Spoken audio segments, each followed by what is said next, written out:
இந்த நாளில் நாம் இயேசு கிறிஸ்துவானவர் சிலுவையில் பேசின இரண்டாம் வார்த்தை லூக்கா 23:43. இயேசு அவனை நோக்கி, இன்றைக்கு நீ என்னுடனே கூட பரதேசில் இருப்பாய் என்று மெய்யாகவே உனக்கு சொல்லுகிறேன் என்றார். இந்த வார்த்தையை தியானிக்க கர்த்தர் நம்மளுக்கு அனுகிரகம் செய்வாராங்க. இந்த வார்த்தையை நம்ம தியானிக்கிறதுக்கு முன்னாடி சிலுவையில் இயேசு கிறிஸ்து மரிப்பதற்கான பிரதானமான நோக்கம் என்ன என்பதை நாம் அறிந்து கொள்ள வேண்டும். நம்முடைய பாவங்களுக்காக அவர் மரித்தார், அடக்கம் பண்ணப்பட்டார், மூன்றாம் நாள் உயிர்த்தெழுந்தார். ஆனாலும் நம்ம தெரிந்து கொள்ள வேண்டிய ஒரு பிரதானமான நோக்கம் இருக்குது. ஏன்னா முதல் மனுஷனும் மனுஷியுமாக ஆதாமும் ஏவாளும் சர்ப்பத்தினால் வஞ்சிக்கப்பட்டு தேவனுடைய கட்டளைக்கு கீழ்ப்படியாமல் மீறி ஜீவ விருட்சத்தின் கனியை புசித்தார்கள். இதனால் அவர்கள் தேவ மகிமை இழந்து நிர்வாணிகளாக்கப்பட்டார்கள். அவர்கள் ஏதேனை விட்டு துரத்தப்பட்டு தேவ உறவையும் இழந்தார்கள். இதனால் இவர்கள் மூலமாக பாவமும் பாவத்தினாலும் மரணமும் உலகத்தில் பிரவேசித்தது என்று ரோமர் 5:5 சொல்லப்பட்டது. சரி, இதற்கெல்லாம் காரணமாகிய சர்ப்பத்தை ஆதியாகமம் 3:15 படி தேவ நியாயத்திற்கும்படி இயேசு கிறிஸ்துவை கொண்டு நியாயத்திற்கும் படியாகவும், ஏன்னா அதுலதான் சொல்லப்பட்டிருக்கு, உனக்கும் ஸ்திரீக்கும் உன் வித்துக்கும் அவள் வித்துக்கும் பகையை உண்டாக்குவேன், அவர் உன் தலையை நசுக்குவார், நீ அவருடைய குதிங்காலை நசுக்குவாய். இந்த வார்த்தையின் அடிப்படையில் தான் இயேசு கிறிஸ்துவானவர் சர்ப்பத்தை நியாயத்திற்கும் அதே சமயம் பாவத்திலிருந்து முழு மனுக்குலத்தையும் மீட்கவும் நம்ம இழந்த தேவ உறவையும் தேவ மகிமையும் பெற்றுக்கொள்ளவும் நித்திய ஜீவனை அடையும்படிக்கே இயேசு கிறிஸ்துவானவர் சிலுவையில் மரித்தார், நமக்காக பலியானார். இந்த வசனங்களின் அடிப்படையில் தான் ஆதியாகமம் 3:15 சொல்லப்பட்ட இந்த வார்த்தையின் அடிப்படையில் தான் ஒவ்வொரு பரிசுத்தவான்களும் ஒவ்வொரு காலகட்டத்தில் இயேசு கிறிஸ்துவின் பிறப்பை குறித்தும் பாடும் மரணம் உயிர்த்தெழுதல் வருகை குறித்தும் சொல்லப்பட்டுள்ளது. இதை நாம் அறிந்திருக்க வேண்டியது அவசியம். அல்லேலூயா.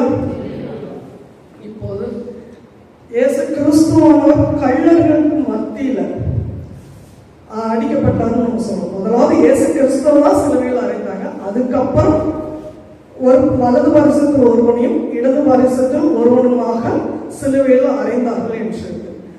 இது ஏசாயா 53:12 சொல்லப்பட்டுள்ள வார்த்தையின் தீர்க்கதரிசனின் வார்த்தை நிறைவேறுதலாக இருக்கிறது என்று மார்க் 15:28 சொல்லப்பட்டுள்ளது.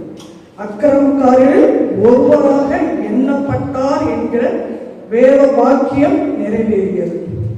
சரி, இப்போது மத்தேயு 27:அதிகாரத்தை நாம் எடுத்துக்கொள்வோம்.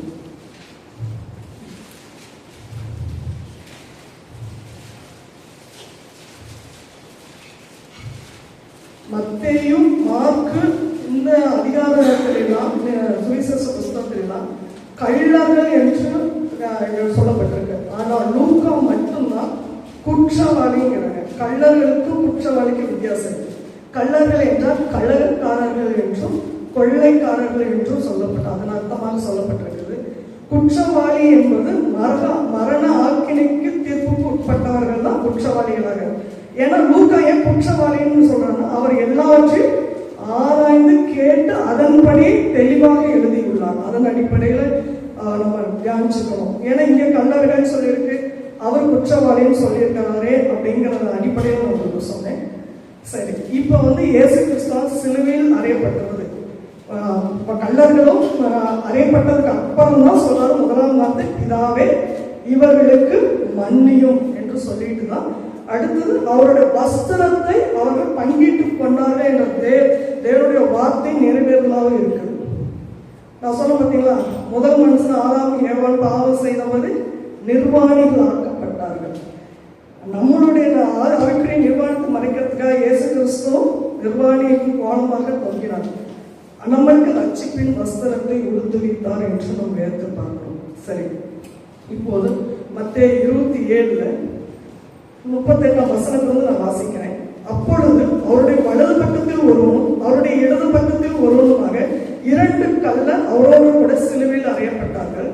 அந்த வழியாக நடந்து போகிறவர்கள் தங்கள் தலையை துலுக்கி, தேவாலயத்தை இடித்து 3 நாளைக்குள்ளே கட்டுகிறவனே, உன்னை நீயே ரட்சித்துக்கொள், நீ தேவனுடைய குமாரனான சிலுவையிலிருந்து இறங்கி வா என்று அவரை தூசித்தார்கள்.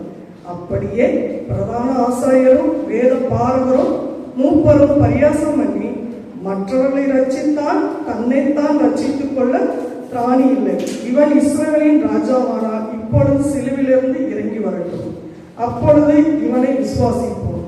தன்னை தேவனுடைய குமாரன் என்று சொல்லி தேவன் மேல் நம்பிக்கையாய் இருந்தானே, அவர் இவன் மேல் பிரியமா இருந்தால் இப்பொழுது இவனை ரட்சிக்கட்டும் என்றார்கள்.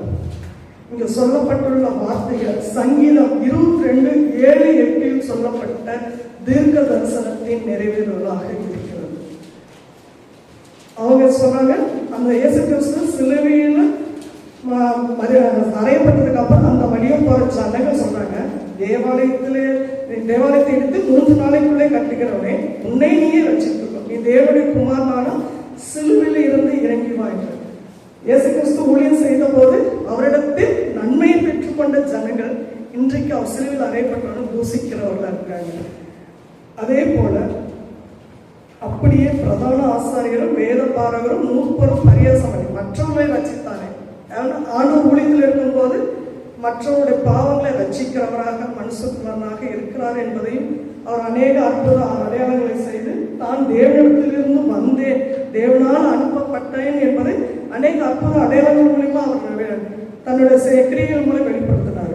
ஆனாலும் அவங்க சொல்றாங்க, மற்றவர்களை நீ ரட்சித்த, மற்றவங்களோட பாவத்தை எல்லாம் ரட்சித்த, மனிதர்கள் உயிரோட எழுப்பினார், ஆனா இன்னைக்கு உனக்கு என்ன, தன்னைத்தான் ரட்சித்துக் கொள்ள திராணி இல்லையே, இவன் இஸ்ரவேலின் ராஜாவான இப்பொழுது சிலுவிலிருந்து இறங்கி வரட்டும், அப்பொழுது இவனை விசுவாசிப்போம்.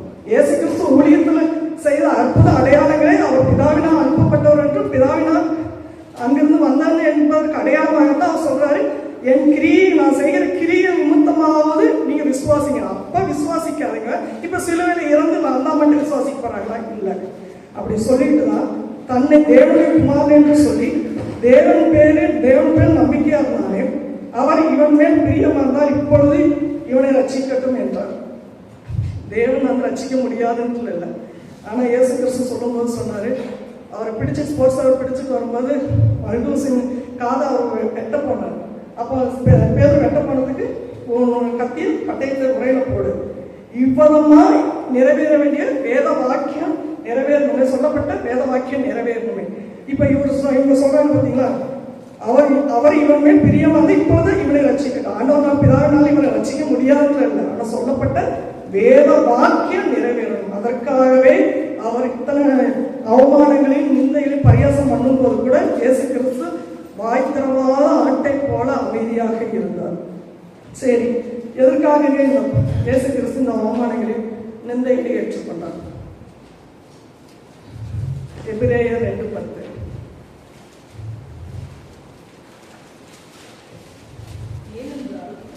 தமக்காகவும் தம்மாலும் சகலத்தையும் உண்டாக்கினவர் அநேக பிள்ளைகளை மகிமையில் கொண்டு வந்து சேர்க்கையில் அவருடைய ரட்சிப்பின் அதிபதி உபத்திரவங்களினாலே பூரணப்படுத்துவது அவருக்கு ஏற்றதா இருந்தது. எதற்காக? அநேக பிள்ளைகளை மகிமையில் கொண்டு வந்து சேர்க்கையில் அவர்களுடைய ரட்சிப்பின் அதிபதியாகிய இயேசு கிறிஸ்துவை உபத்திரவங்களினாலே பூர்ணப்படுத்துகிறது பிதாவாகிய தேவனுக்கு சித்தமாய் இருந்தது. அவர் இயேசு கிறிஸ்து அநேக சிலுவையில் அநேக உபத்திரவங்களையும் பாடுகளையும் அனுபவிச்சார். எதற்காக? அநேக பிள்ளைகளை மகிமையில் கொண்டு வந்து சேர்க்கும்படியாகவே இந்த பாடுகளை பிதாவினால் உபத்திரப்படும் ரட்சிப்பின் அதிபதியும் உபத்திரவங்களினாலே பூர்ணப்படுத்துகிறது பிதாவுக்கு சித்தமா இருந்ததுனால அதை மனப்பூர்வமா அவர் ஏற்றுக்கொண்டார். அதே சமயம் எபிரேயர் 5:7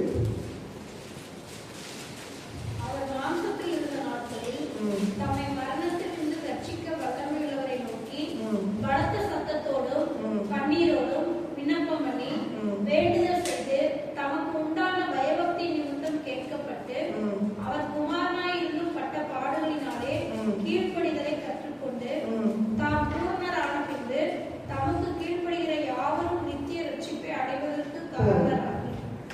இப்ப எதற்காக?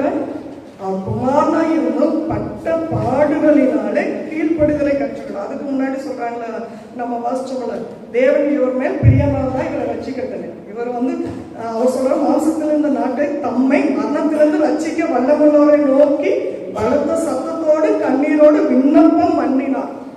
வேண்டுதல் செய்து தமக்குண்டான பயபக்தியின் நிமித்தம் கேட்கப்பட்டு, ஆனாலும் இதற்காக அவர் குமாரனாய் இருந்து பட்ட பாடுகளினாலே கீழ்ப்படுதலை கற்றுக்கொண்டு தாம் பூரணமான பின்பு தமக்கு கீழ்ப்படுகிற யாவரும் நித்திய ரட்சிப்பை அடைவதற்காகவே அவர் இப்படிப்பட்ட அவமானங்களையும் நிந்தைகளையும் பரியாசங்களையும் அவர் ஏற்றுக்கொண்டவராக இருக்கிறார். அடுத்தது எபிரேயர் 12:2. அவர் தமக்கு முன் வைத்திருந்த சந்தோஷத்தின் பொருட்டு அவமானத்தை எண்ணாமல் சிலுவையை சகித்து தேவனுடைய சிங்காசனத்தின் வலதுபார்சத்தில் வீற்றிருக்கிறார். எதற்காகவுமா? அவர் தமக்கு முன் வைத்திருந்த சந்தோஷத்தின் பொருட்டு அவமானத்தை எண்ணாமல் சிலுவையை சகித்து தேவனுடைய சிங்காசனத்தின் வலதுபார்சத்தில் வீற்றிருக்கிறார். அதற்காகவே இயேசு கிறிஸ்து சிலுவையில் மற்றவர்கள் ஜனங்களும் சரி, பிரதான ஆசாரியர், வேதபாரகர், மூப்பர்கள் பரியாசம் பண்ணினாலும் எதற்காக அவர் வாய்த்திறவதா ஆட்டில் கொலை இருந்தாங்கன்னா, முதலாவது அநேக பிள்ளைகளை மகிமையில் சேர்ப்பதற்காகவும் கீழ்ப்படிதலை கற்றுக்கொள்ள வேண்டும் என்பதற்காகவும் அவர் தமக்கு முன் வைத்த சந்தோஷத்தின் பொருட்டு அவமானத்தை எண்ணாமல் சிலுவையை சகித்தார். சரி, இதுல நம்ம என்னங்க கற்றுக்கொள்ளலாம்? நாமும் இயேசு கிறிஸ்துவின் மாதிரியே அவருடைய அடிச்சோடுகளை பின்பற்றுவதற்காகவே அழைக்கப்பட்டிருக்கிறோம். நமக்கும் உபத்திரவங்கள், பாடுகள், அவர் சுவிசேஷத்தின் நிமித்தம், அவருடைய நாமத்தின் நிமித்தம் நமக்கும் பாடுகள் வரும்போது நமக்கு மாதிரியாக இருக்கிற இயேசு கிறிஸ்துவே நாம் பின்பற்றுவதாக, அவருடைய அடிச்சோடுகளை பின்பற்றுவதாக இருக்க வேண்டும். எல்லாவற்றிலும் இயேசு கிறிஸ்து நம்ம ஆவிக்குரிய ஜீவிதத்துல அவர் மாதிரியாக இருக்கிறார். அது மாத்திரமல்ல, இதற்கு ஒரு அப்போஸ்தலன் பவுல் ஒரு உதாரணம். அவர் சொல்றாங்க, இயேசு கிறிஸ்துவை பின்பற்றுவது போல நீங்களும் பின்பற்றுங்கள் என்று. அவருடைய ஊழியத்தின் பாதையில அவர் சுவிசேஷத்தை நிமித்தம் பாதம் போல கட்டப்பட்டு சிறைச்சாலையில் இருக்கும்போது அவர் சொல்றாரு, 2 தீமோத்தேயு 2:8.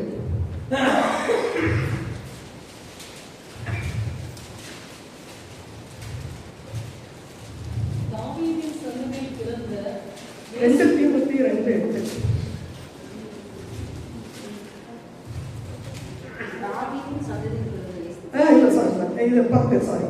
ஆகையால் தெரிந்து கொள்ளப்பட்டவர்கள் கிறிஸ்து இயேசுவினால் உண்டான ரட்சிப்பை நித்திய மகிமையோடு பெற்றுக் கொள்ளும்படி சகலத்தையும் அவர்கள் நிமித்தமாகவே சகிக்கிறேன்.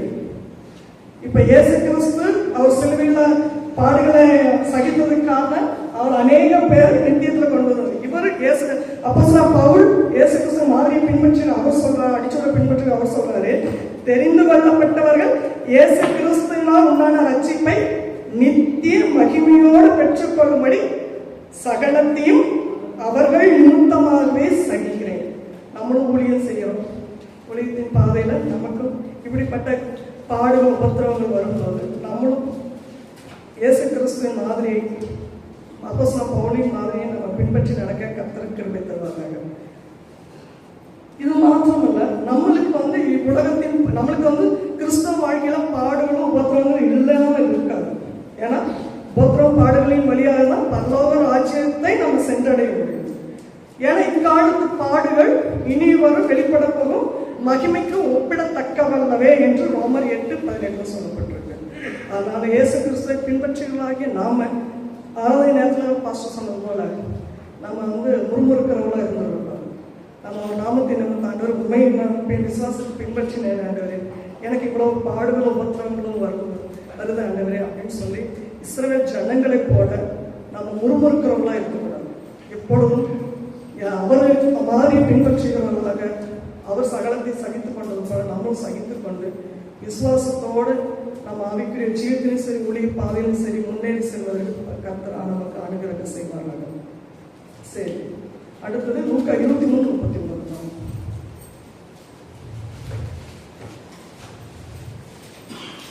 குற்றவாளிகள் சிலுவையில் அறையப்பட்டிருந்த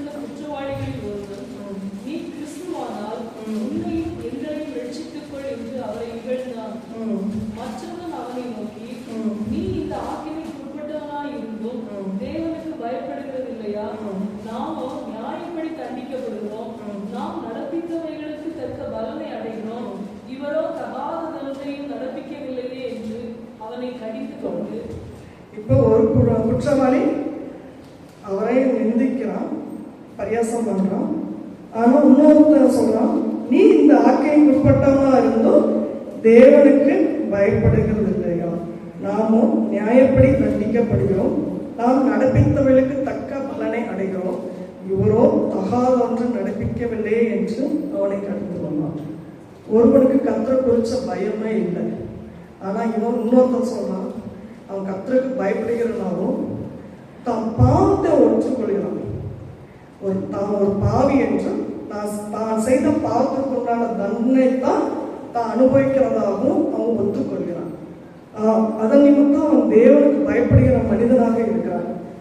தான் ஒரு பாவி என்றும் பாவத்தை ஒத்துக்கொள்கிறான், தேவனுக்கு பயப்படுகிறவனா அந்த மனிதன் இருந்தான்.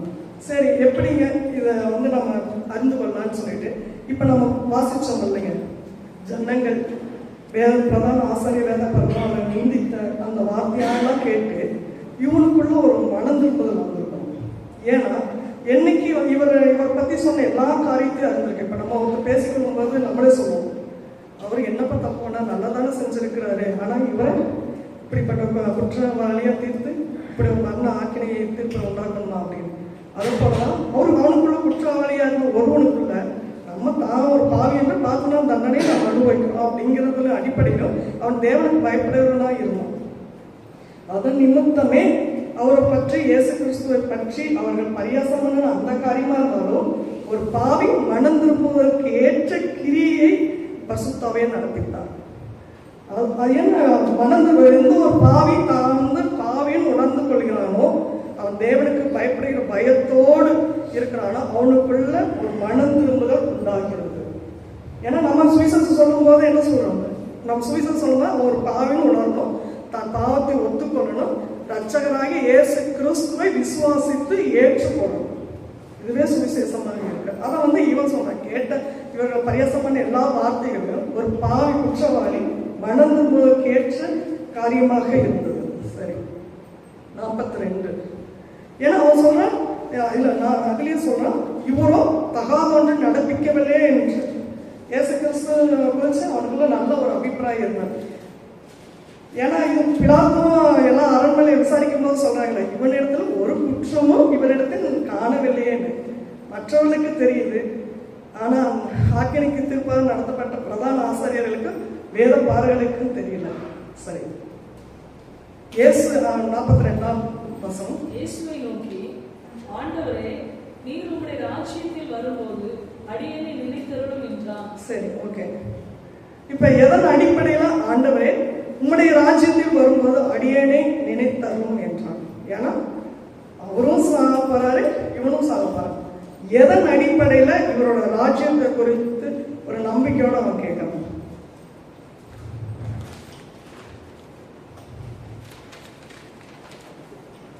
மத்தேயு 22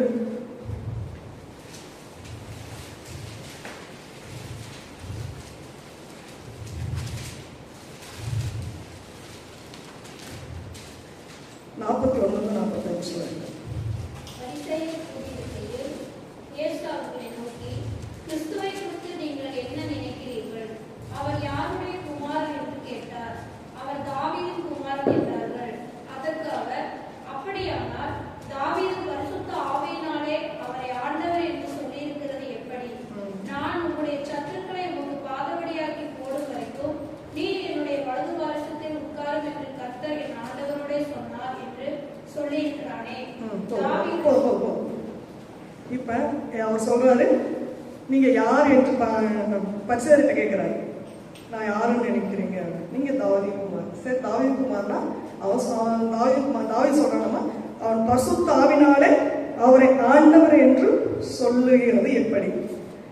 இப்ப இவனும் என்ன சொன்னா, ஆண்டவரே உம்முடைய ராஜ்யத்தில் வரும்போது அடியேனை நினைத்தாலும். பரிசுத்த ஆவியானவரோட ஏவுதலினால்தான் அவன் இந்த வார்த்தையை கேட்டிருக்க வேண்டும். எதன் அடிப்படையிலா எபேசியர் 1:13-14 41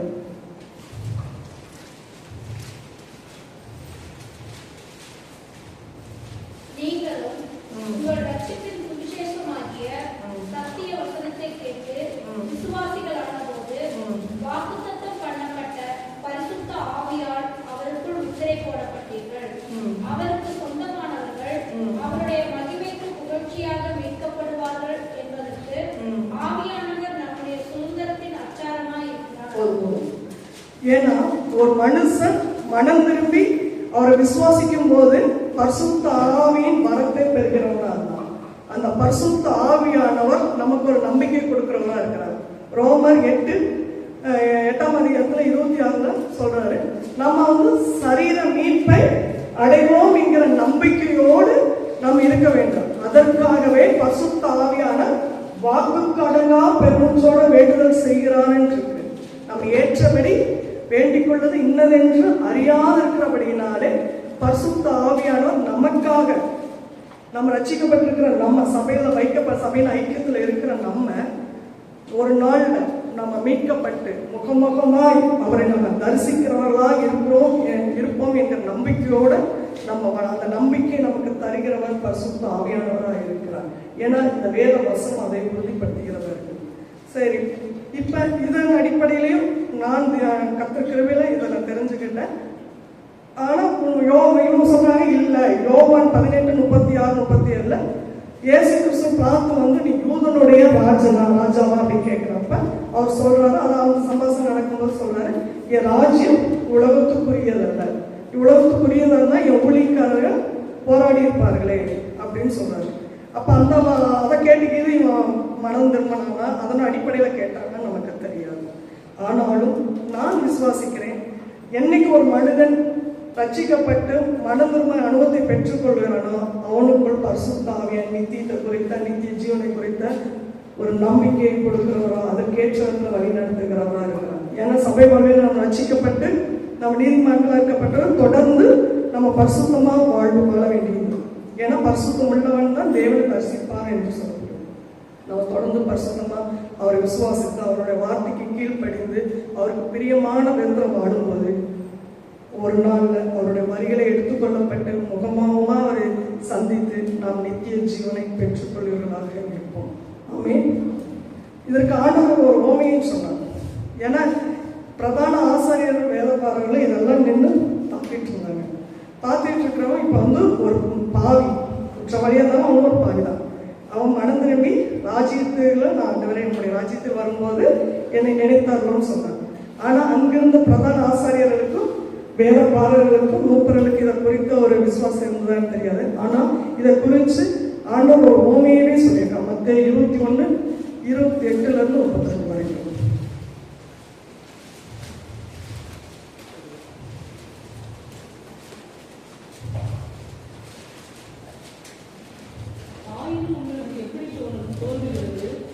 ஒரு மனுஷனுக்கு 2 குமாரர்கள் இருந்தார்கள். மூத்தவனிடத்தில் அவன் வந்து, மகனே நீ போய் இன்றைக்கு என் திராட்சை தோட்டத்தில் வேலை செய்கின்றான். அதற்கு அவன் மாட்டேன் என்றான். ஆயினும் பின்பு அவன் மனஸ்தாபப்பட்டு போனான். இளையவனிடத்திலும் அவன் வந்து அப்படியே சொன்னான். அதற்கு அவன் போகிறேன் ஐயா என்று சொல்லியும் போகவில்லை. இவ்விருவரில் எவன் தகப்பனுடைய சித்தத்தின்படி செய்தவன் என்று கேட்டார். அதற்கு அவர்கள் மூத்தவன் தான் என்றார்கள். அப்பொழுது இயேசு அவர்களை நோக்கி, ஆயக்காரரும் வேசிகளும் உங்களுக்கு முன்னே தேவனுடைய ராஜ்யத்தில் பிரவேசிக்கிறார்கள் என்று மெய்யாகவே உங்களுக்கு சொல்கிறேன். ஏனென்றால் யோவான் நீதி மார்க்கமாய் உங்களிடத்தில் வந்திருந்தும் நீங்கள் அவனை விசுவாசிக்கவில்லை. ஆயக்காரரும் வேசிகளுமோ அவனை விசுவாசித்தார்கள். அதை நீங்கள் கண்டும் அவனை விசுவாசிக்கும்படியாக பின்பாகிலும் மனஸ்தாபப்படவில்லை என்றார். இயேசு கிறிஸ்து ஒரு ஓமையாவே சொன்னார். என்ன சொன்னாரு?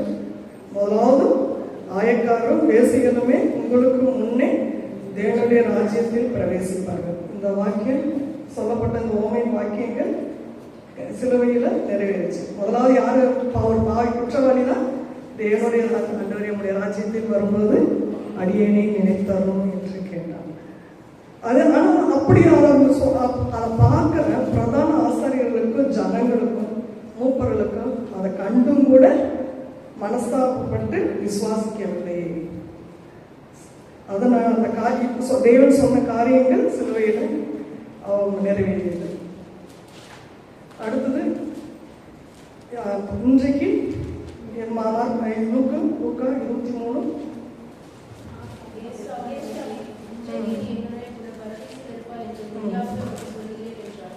பரதீசி என்கிறதுக்கு அர்த்தம் ஏதேன் என்றும் இளைப்பாறுகிற இடம் என்றும் சொல்லப்பட்டிருக்கிறது. கிறிஸ்துவுக்குள் மரிக்கிறவர்கள் இளைப்பாறுகிற இடம். அது ஏதேன் என்று கிரேக்க மொழியில் சொல்லப்பட்டிருக்கிறது. பரதீசு என்கிறதும் வேதத்தில் 3 இடங்கள்ல சொல்லப்பட்டிருக்கு. 2 கொரிந்தியர் 12:2-3.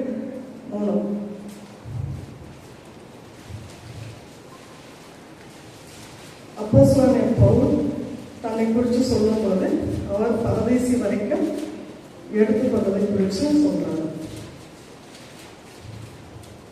கிறிஸ்துவுக்குள்ளான ஒரு மனுஷனை அறிவேன், அவன் 14 வருஷத்திற்கு முன்னே 3ஆம் வானம் வரைக்கும் எடுக்கப்பட்டான். அவன் சரீரத்தில் இருந்தானோ சரீரத்திற்கு புறம்பா இருந்தானோ அதை அறிவேன், தேவன் அறிவார். அந்த மனுஷன் பரதீசிக்குள் எடுக்கப்பட்டு மனுஷன் பேசப்படாதும் வாக்கு கேட்டாதும் ஆகிய வார்த்தைகளை கேட்டான் என்று அறிந்திருக்கிறான். அவன் குற்றவாளியாக அவன் கேட்கிறான், ஆண்டவரே உம்முடைய ராஜ்யத்தில் வரும்போது அடியேனே நினைத்தான். ஆனா ஆண்டவர் சொல்றாரு, இன்றைக்கு என்னுடனே கூட பரதேசில் இருப்பாய் என்று மெய்யாகவே உனக்கு சொல்லுகிறேன். இது பரலோகம் அல்ல, நம்ம அதை தெரிஞ்சுக்கணும். ஏன்னா பரலோகத்துக்கு எப்போ போவோம்னா, இன்றைக்கு நம்ம மறைத்தாலும் நம்ம இளைப்பாறுகிற இடத்துக்கு தான் பரதேசிக்கு தான் போவோம். கடைசி நாளைக்கு நியாயத்தீர்ப்பு நாளில் தான் அவனவன் செய்த நன்மைக்காவது தீமைக்காவது ஏற்ற பலனை அடைந்து நம்ம நித்திய ஜீவனை அடைவதும் நித்திய ஆக்கினை அடைவதும் நமக்கு நியமிக்கப்பட்டிருக்கிறது. அதன் அடிப்படையில் நம்ம கவனமாக வாழ கற்றுக்க பேசுகிறார்கள். இவங்க ஒவ்வொருத்தரும் என்ன பண்ண கல்லணை போல குற்றவாளி போல கடைசி நிமிஷத்துல நம்ம மனம் திரும்பிக்கலாம் அப்படின்னு சொல்லிட்டு எல்லாரும் நினைக்கிறது உண்டு. ஆனாலும் அவனுக்கு கொடுக்கப்பட்ட தருணம் 3 மணி நேரம் தான். 9 மணி நேரத்துல இயேசு கிறிஸ்து சிலுவையில் அறைக்கப்பட்டார். 12 மணி வரைக்கும் இந்த சம்பாஷணை காரியங்கள் நடக்குது. அவன் 3 மணி நேரத்துல அவனுக்கு கிடைக்கப்பட்ட தருணத்தையும் வாய்ப்பின் அடிப்படையில அவன் மனம் திரும்பி இயேசு கிறிஸ்துவை விசுவாசித்து அவன் ஏற்றுக்கொண்டான். நமக்கு எத்தனையோ வருடங்கள் காலங்கள் ஆண்டவர் கிருபையை தந்திருக்கிறார். அதன் அடிப்படையில் நம்ம மனம் திரும்பிக்கணுடைய கம்பெனி போல கடைசியில நம்ம மனம் திரும்பிக்கலாம்னா அது சாத்தியமே இல்லை. அவனுக்கு கிடைக்கப்பட்ட சாக்கியம் அது, நமக்கு கிடைக்கப்பட்ட சாக்கியம் எத்தனையோ வருஷங்களுக்கு காலங்கள் நம்ம ஆயுசு நாட்களுக்கு ஆண்டவர் கொடுத்துருக்கிறோம். ஏன்னா ஒரு வாட்டி நம்ம பாவத்தின் மஞ்சள் இருந்து கடினப்பட்டுச்சுன்னா கடைசியா நம்ம மனம் திரும்பணும்னா அது கூடாத காரியம்.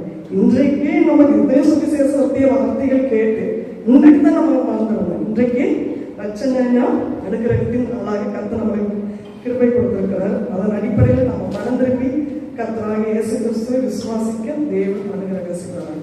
சரி, இதுல இருந்து நாம் கற்றுக்கொள்ள வேண்டிய காரியங்கள், முதலாவது இயேசு கிறிஸ்துவின் மாதிரியை அவரோட அடிச்சோடுகளை பின்பற்றுவதா இருக்க வேண்டும். இரண்டாவது, பிரதான ஆசிரியர்கள் வேதப்பாரர்கள் அவரை ஏற்றுக்கொள்ளவில்லை, விசுவாசிக்கவில்லை. இத்தனை பிரதான ஆசிரியர்களுக்கு தேவனுடைய வார்த்தை குறித்து தெளிவாக அவர்கள் அறிந்திருந்தார்கள். ஆனாலும் மேசியாவாகிய இயேசு கிறிஸ்துவை அவர் ஏற்றுக்கொள்ளவும் இல்லை, விசுவாசிக்கவும் இல்லை. இன்றைக்கு நாம் சத்திய தேவனையும் சத்திய வார்த்தையை அறிந்திருக்கிற நாம் அவரையும் அவருடைய வார்த்தையை விசுவாசிக்கிறோமா? அதை நம்ம யோசிக்கணும். ஏன்னா இஸ்ரவேல் ஜனங்களுடைய காரியங்கள் நம்மளுக்கு துஷ்டமாக எச்சரிப்பாக வைக்கப்பட்டிருக்கிறது. நாம் சத்தியத்தையும் அறிந்திருக்கிறோம், சத்திய தேவனையும் அறிந்திருக்கிறோம் என்றால் முதலாவது அவரை விசுவாசித்து கீழ்ப்படிந்து அவருக்கு பிரியமானபடி வாழ்கிறவர்களாக இருக்கணும். ஒரு குற்றவாளிக்கு சரி, இன்னைக்கு இந்த சத்திய வார்த்தை கேட்கிற ஒருவர் யாராக இருந்தாலும் இன்றைக்கு ஆண்டவர் ஒரு வாய்ப்பு கொடுக்கிறார். அந்த வாய்ப்பின் அடிப்படையில் கர்த்தராகிய இயேசு கிறிஸ்து விசுவாசித்து அவர் சொந்த ரட்சகராக ஏற்றுக்கொள்ளும் போது அவர் நம்மளுக்கு நித்திய ஜீவனை கொடுக்கிற பாக்கியத்தை தருகிறதா இருக்கிறார். ஏன்னா குற்றவாளிக்கு என்னைக்குமே ஆண்டவர் சொல்றாருல, ஆண்டவர் வராருன்னு சொல்றாரு. ஆண்டவர் எப்பப்ப வராரு? ஆனால் ஆண்டவர் சொல்றாரு, ஒருவரும் கெட்டு போகாதபடிக்கு மனம் திரும்புவதற்காகவே அவர் நீடிய பொறுமை வராருக்கார். அந்த நீடிய பொறுமையின் காலத்துல நம்ம கிடைக்கிற வாய்ப்பின் அடிப்படையில பாவத்தில் வாழ்ந்து கொண்டிருக்கிற எந்த ஆவியாக இருந்தாலும் எந்த மனிதர்களாக இருந்தாலும் மனம் திரும்ப வேண்டியது. மனம் திரும்பி நம்ம அவருடைய கிருபை பற்றி கொள்ள கர்த்தர் அனுகிரகம் செய்வார்கள். அப்படி நம்ம அவரை ஏற்றுக்கொள்ளாம அவருடைய வார்த்தையை நம்ம நிராகரிக்கும் போது ஆண்டவரே சொல்லியிருக்கார், என்னை தள்ளி என் வார்த்தையை ஏற்றுக்கொள்ளாதவனை நியாயத்திற்கு ஒன்று இருக்கிறது. அவன் கேட்ட சத்திய வார்த்தையை அவர்களை நியாயத்திருக்கிறதாக இருக்கிறது என்று சொல்லப்பட்டிருக்கு. அதனால இன்றைக்கு இந்த வார்த்தை கேட்டு நமக்குள்ள கேட்ட வேத சத்தியத்தின்படி சத்தியத்தையும் சத்தியத்தை அறிந்திருக்கிற நாம் அவர் விசுவாசித்து இனி சபை வாழ்வில் இருக்கிற நாம் தொடர்ந்து பரிசுத்தமாக வாழ்ந்து இயேசு கிறிஸ்துவான எதற்காக சிலுவையில் மரித்தார் என்ற அடிப்படையில் அதற்கேற்ற ஒரு பிரதிபலனை நாம் நித்திய ஜீவனை பெற்றுக்கொள்ள கர்த்தர் அனுகிரகம் செய்வார்கள். ஆமென்.